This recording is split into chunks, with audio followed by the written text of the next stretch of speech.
Hello Virgo, kumusta kayo? Tignan natin kung ano ang intensyon ng taong nasa isip mo ngayon.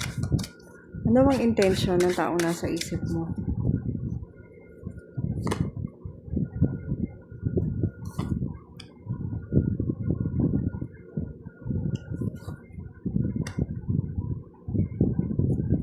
Bottom of the deck, 6 of Cups.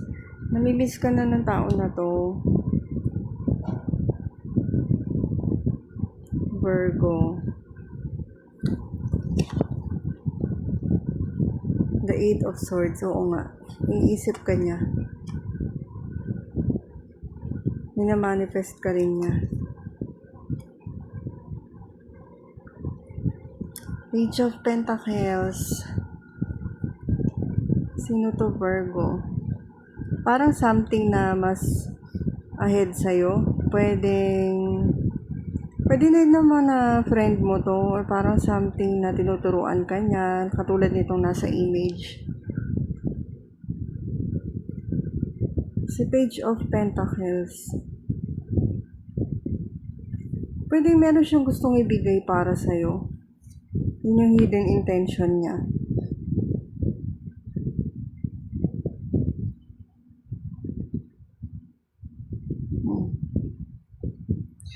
Nag-overthink itong tao na to.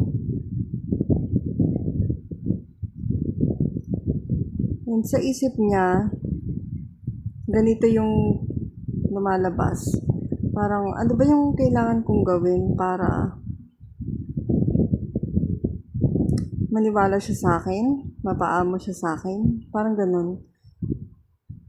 Makinig siya sa akin. So, tignan natin kung anong gagawin mo dito. Ano yung dapat mong gawin?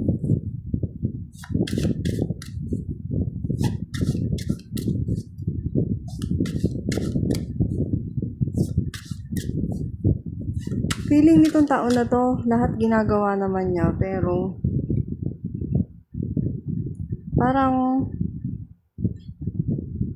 minimal lang yung nakukuha niya galing sa'yo na effort. Or pwedeng ganun din yung kasi yung binibigay niya. Minimal na effort. Ano yung advice para sa'yo? Virgo.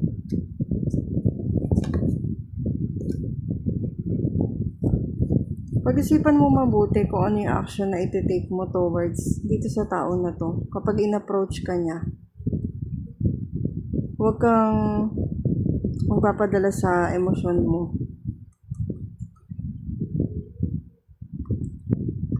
Pag-isipan mo mabuti. Pero mukhang decided ka na dito kung saan ka nakapwesto. Mukhang buo na yung you made up your mind, parang ganun.